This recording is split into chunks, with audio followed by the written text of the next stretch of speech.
Lagi-lagi streamer rusuh di Jepang. Enggak. Bukan the G word. No, it's not him. It's thank God it's not him. Tapi orang baru dari gue masih nggak bisa dapetin the origin dia di mana. Kemungkinan besar dia orang Spanyol, tapi kan ada juga negara-negara yang berbahasa Spanyol.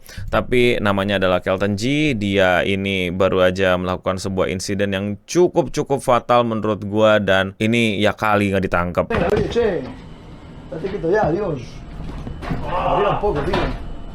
Stop, bro. Wow, apa yang terjadi? Kenapa itu? Ada apa, no? Kok tiba-tiba kayak begitu?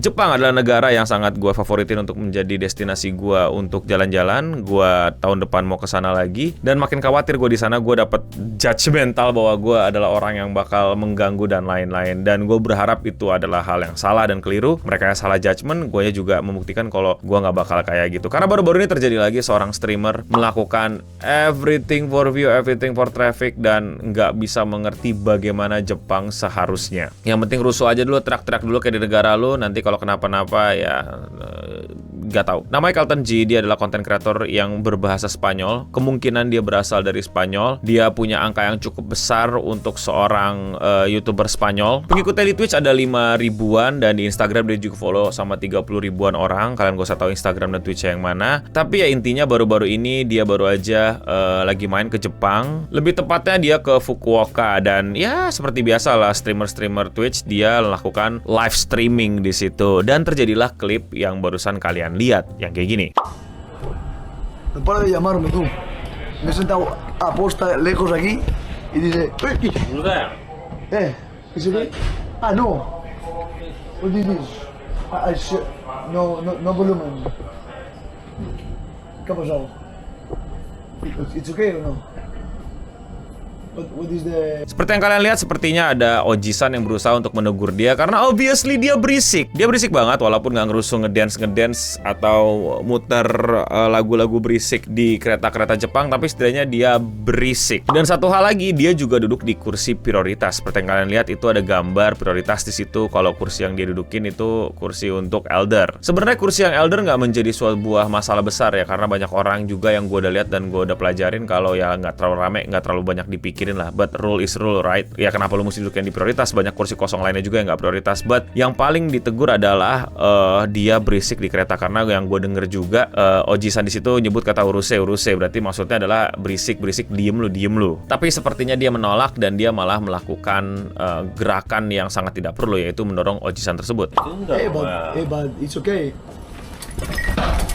Che. Dan kalau kalian tahu kelanjutan klipnya, dia itu juga melakukan dorongan sekali lagi yang ngebuat Oji-san untuk jatuh kedua kalinya.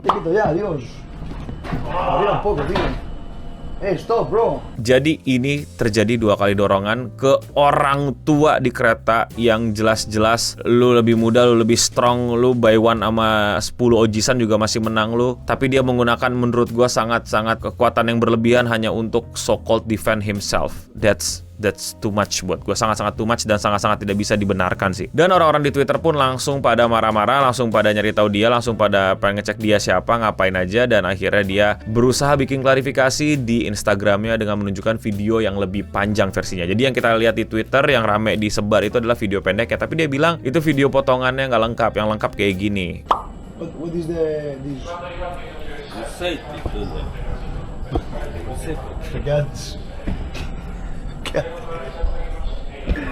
¿Qué ha pasado? Que no se puede hacer ruido, ¿no? No lo sé.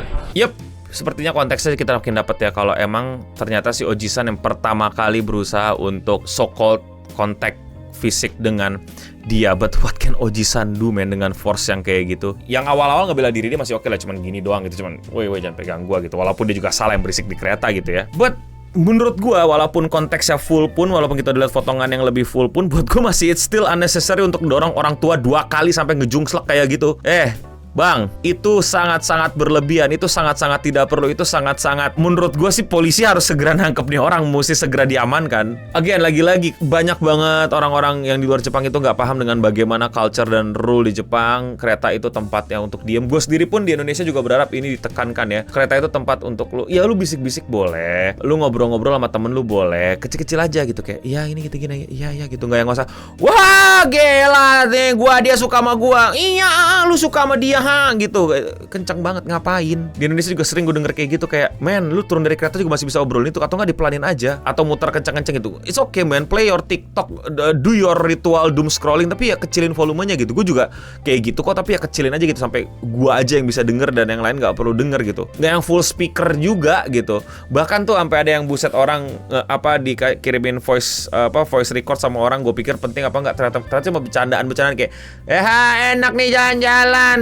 ya undang kali ya, diginiin sama dia di kuping, udah di kuping di loudspeaker lagi. Gue kayak terus ngapain lo loudspeaker anjir, apakah memang kuping lo ada gangguan atau gimana? TWS sama headset harga udah semahal apa sih? Dan di Jepang pun juga sangat udah culture gitu, kalau kereta itu tempat tenang, apalagi malam-malam orang itu capek habis kelar kerja otsukare sama gitu ya, jadi tenang gitu loh. Yang ngobrol boleh pelan-pelan aja sama sebelah lu gitu ya, puter musik pakai headset dan lain-lain. Dan bahkan tuh nggak boleh sebenarnya lu sambil rekam-rekam di kereta yang sampai mengganggu orang lain. Ngerekam diri sendiri atau foto diri sendiri di kereta itu gue nggak tahu boleh apa enggak ya, silakan konfirmasi di kolom komentar di bawah. Yang nggak boleh udah pasti kalau ngerekam orang lain di kereta itu, bahkan kalau nggak salah bisa masuk pelanggaran sih, correct me if I'm wrong. Tapi yang jelas di konteks ini adalah si Kelton ini berisik, dan dibilang berisik sama orang tua ini, dan dia menggunakan kekerasan yang cukup berlebihan terhadap orang tua. Dan beberapa fans dia belain di Twitter bilang kayak kan itu bapak-bapaknya duluan nih, kalau misalnya bapak-bapaknya nyentuh lu duluan lu boleh haduken dia gitu, terus lu boleh kayak machine gun blow ke badan dia gitu, padahal cuman begini doang. Ya juga orang tua mungkin kesel sama dia yang kayak selengean dan berisik di kereta gitu, dan nggak mau ngehargain dan menghormati culture yang ada di Jepang itu sendiri. Dan emang nih orang bukan streamer yang kelihatannya baik-baik saja terus tiba-tiba self defense dan lain-lain, karena ada klip dia yang beredar, ternyata dia ngerusuh banget main di Jepang. Dia main kembang api, main petasan di depan toko. ¡No, gilipollas! ¡No! ¡No! ¡Dentro no! ¡No, gilipollas! ¡Dentro no! ¡No, ahí dentro no! ¿Pero esto qué es? ¿Esto qué hace? ¿Qué eso dispara? ¿Qué dispara, tío? ¿Qué haces? ¿Qué haces? Para! So, I think ini udah bisa memberatkan banget orang-orang untuk males belain dia gitu. Walaupun let's say Oji-san yang pertama melakukan kontak fisik ke dia, buat gue itu kurang sih. Buat gue jelas mau gimana pun juga dia yang nggak beres dari awal dan membuat nuance gitu loh, membuat masalah. Kalau dia di kereta masuk terus mungkin masih live streaming, mungkin nggak ganggu orang, nggak ngeliatin orang gitu, cuman diri dia sendiri, nggak ngobrol gitu, mungkin masih aman gitu. Tapi sayangnya lagi-lagi sebuah coreng luka ya, Jepang yang lagi over tourism, kebangkitan juga semangat Jepang untuk Japan first, dan mulai kebencian terhadap orang asing selain orang Jepang. Dan orang ini menyumbang luka untuk kita yang emang jelas-jelas orang asing, tapi kita yang menghargai budaya Jepang dan menghormatinya dan mengikuti aturannya malah jadi ikutan kena. Please, tangkap please. Tapi kalau menurut kalian bagaimana? Apakah ada yang koreksi atau ada yang mungkin lagi di Jepang? Karena gue nggak terlalu paham juga gitu. Tapi gue berusaha untuk mengikuti, karena kita kan nggak jauh beda sebenarnya Jepang sama Indonesia secara sopan santun menurut gue ya. Dan ya itu, apakah di kereta emang nggak boleh berisik? Itu ada peraturannya apa enggak? Atau itu culture? Ngerekam di kereta selama ngerekam orang lain, apakah nggak masalah? Tapi kalau ngerekam orang lain gue tahu itu masalah. Dan itu yang ketiga gitu, duduk di kursi prioritas walaupun lagi kosong. Ya menurut gue juga aneh sih, jelas kosong kenapa lu isi kursi prioritas gitu. Dan yang keempat, ya tadi gitu, berisik di kereta. Gue yakin sih berisik di kereta itu culture, dan emang harusnya nggak berisik gitu. Ngapain berisik sih? Kalau menurut kalian bagaimana? Silahkan tambahin informasinya, kritisi gue di kolom komentar di bawah. Kalau kalian suka sama pembahasan streamer-streamer gak jelas kayak gini dan kalian mau support gue, lakuin dengan sesimpel klik tombol subscribe. Kalau udah subscribe, kalian like aja. Dan buat yang belum tahu, gue upload video sehari satu. Jadi kalau kalian masih mau ikutin dan dengerin obrolan gue, cek aja channel gue dan klik video yang menurut kalian belum kalian tonton. Dan gue juga aktif di sosial media lain seperti Instagram dan TikTok. Jadi jangan lupa untuk follow gue di sana ya. Dan ya, sekian seputar internet untuk episode kali ini. Gue udah mending pamit undur diri, dan untuk kita semua, stay clean and sound.